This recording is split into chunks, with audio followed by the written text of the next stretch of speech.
ሰላም ሰላም የጽጌ ዩቲዩብ ቻናል ተከታተልቲ ቤተሰብ እንዴት ናችሁ? ደህና ናችሁ? እኔ ደህና ነኝ፣ እግዚአብሔር ይመስገን። እንዴት አላችሁልኝ? ውድ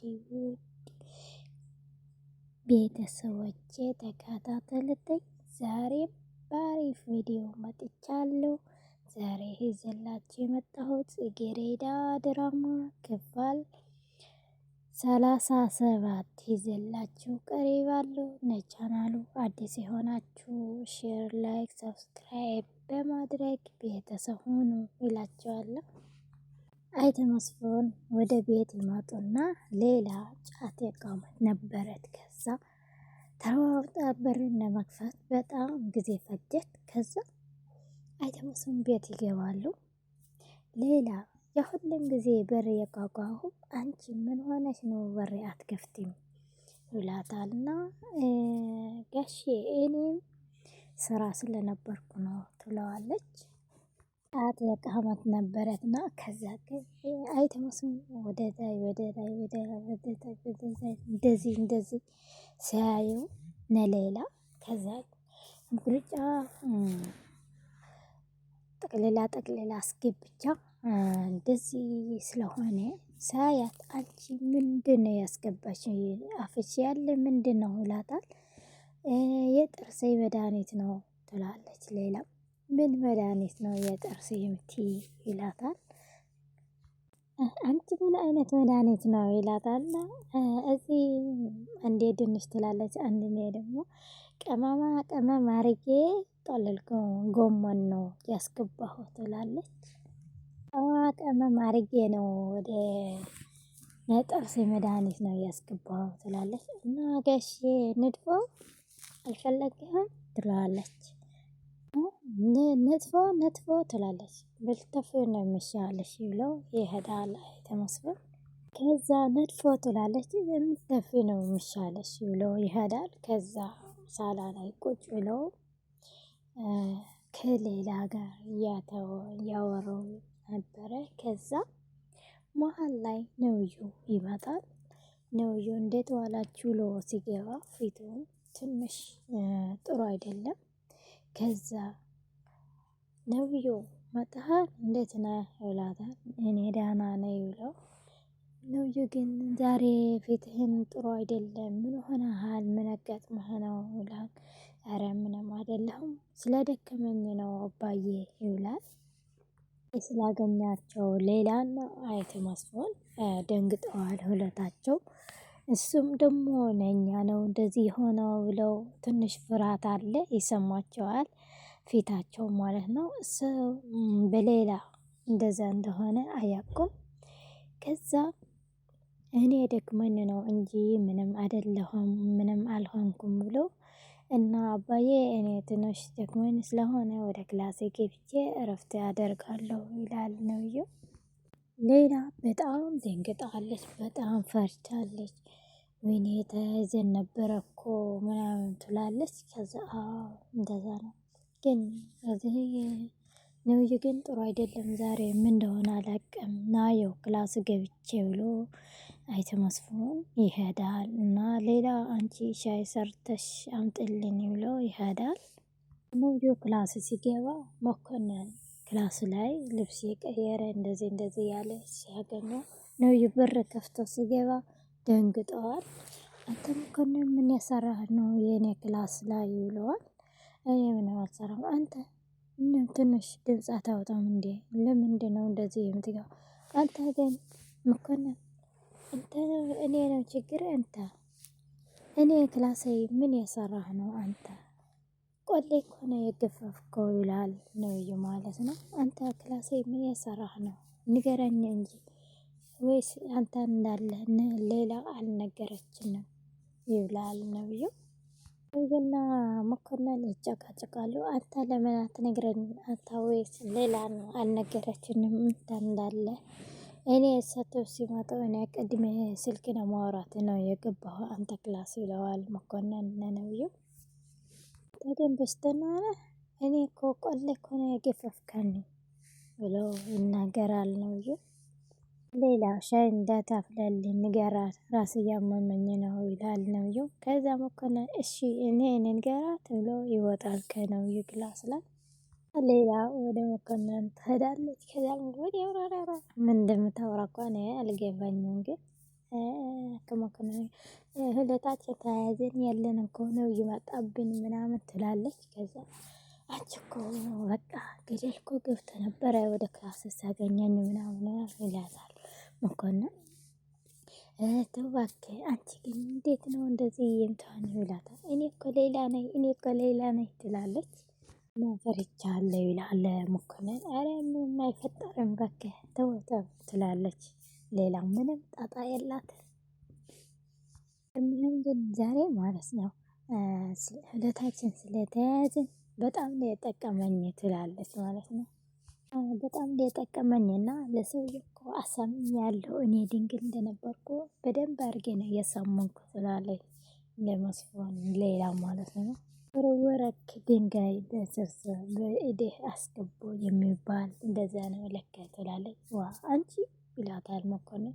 አብደሻል እንዴ አንቺ አብደሻል ይላታል።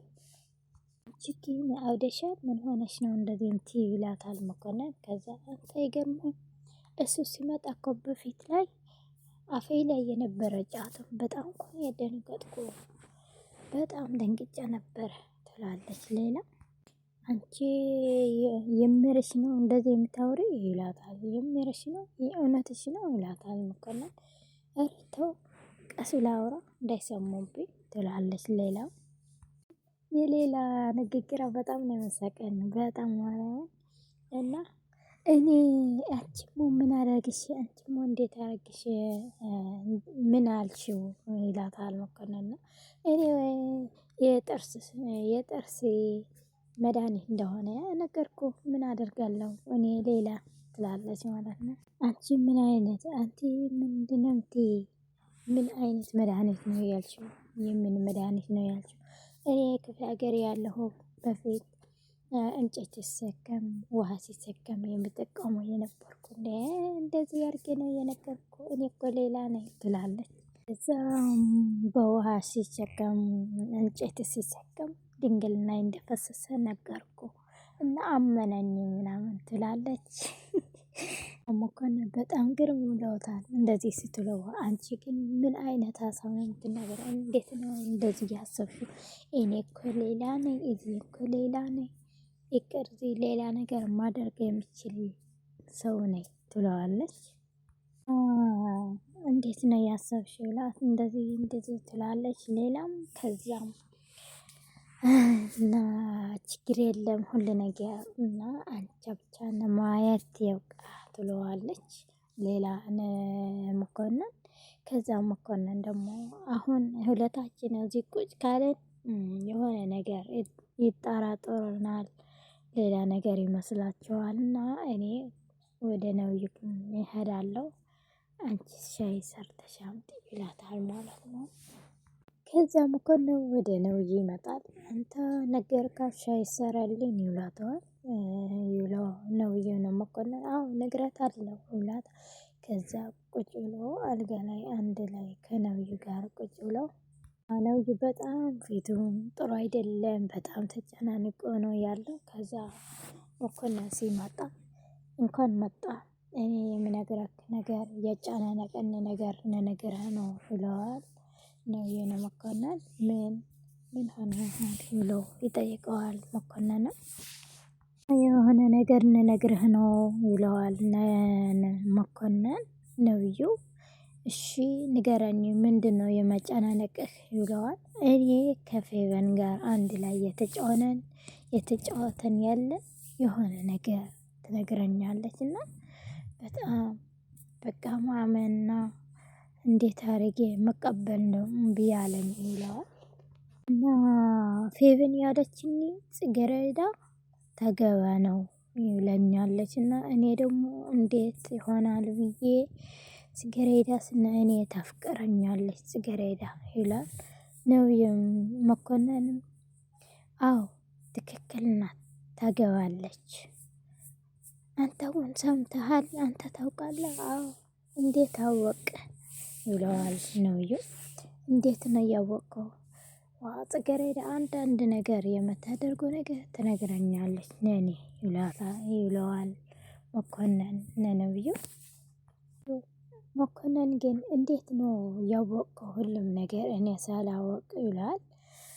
ጽጌረዳ እኮ ከእኔ ምንም ነገር የለዋትም ከአንተ ነው ጸብ ያላት እንዴ ከእኔ ምንም የላትም። እና ጽጌረዳ የምታደርጋቸው ነገሮች ሁሉም ለእኔ ትነግረኛለች ይላል።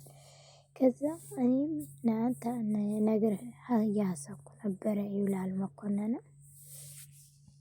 ነብዩ በጣም ጭንቅ ብሎታል። በጣም ተጨናንቆ ከፍተዋታል። በጣም በቃ ፊቱን በጣም ነው የጣለው። እና መኮንን እስኪ እንጠይቅህ ይለዋል። ጽጌረዳ ስትነግርህ ስሜታ እንዴት ነበረ? ፊታ እንዴት ነበረ? ደስተኛ ነበረት? እንዴት ነበረት ብሎ ይጠይቀዋል። ስሜታ በመጠኑ ነበረ ይላል መኮንንም። እና ፌቨን ስትነግረኝ የተሰማኝ ነገር በጣም በጣም መጥፎ ነገር ነበረ ይላል ነብዩ። መጥፎ ነበረ የሚሰማኝና ይላል። ከዛ መኮንን አዎ ህይወት እኮ እንደዚህ ናት። አንዳንድ ጊዜ የማንፈልገው ሳይሆን የማንፈልገው ነገር ነው የሚመጣብን ነው። የህይወት ነገር እንደዚህ ነው ይለው ይነግረዋል መኮንን ለነብዩ። እና የምንፈልገው ሳይሆን የማንፈልገው ነገር ያጋጥመናል እና ለህይወት ነገር ደግሞ እንደዚህ ናት ይላል። ከዛ ቆይ ግን መኮንን ጽጌረዳ እኮ ለእኔ እንደምታፍቅረኝ ነግረኝ ነበረት እንዴት ይሆናል ብሎ ይገረማል ነብዩ። እና መኮንን ግን አንድ ነገር ነገረህ አብረችን እንደምትመለስና አብረትን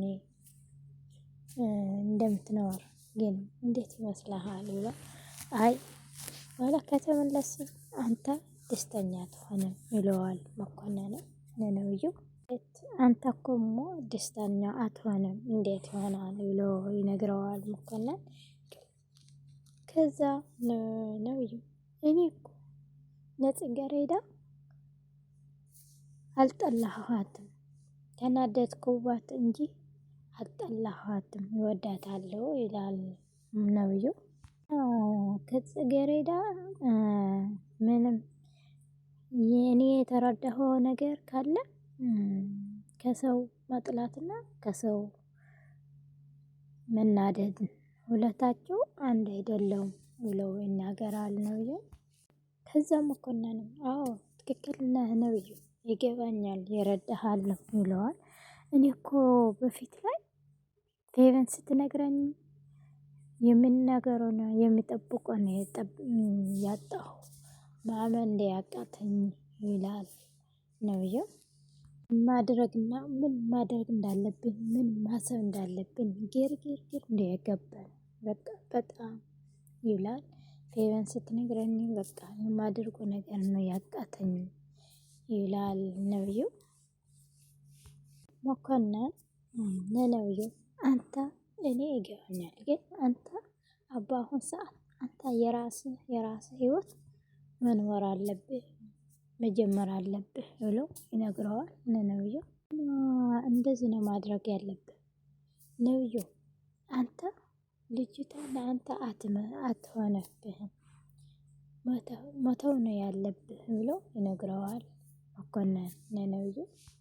ተዋትስ ብሎ ነብዩም አንተ እኮ አልተረዳኸኝም ብሎ ይነግረዋል። አልተረዳኸኝም ቆይ ግን ተዋት ብሎ እኔ እኮ ራሴና ጭንቅላቴና ልቤ ሁለት ቦታ ነው የሆነብኝ እንዴት አድርጌ እንተዋት ብሎ ይነግረዋል ነብዩም መኮንን።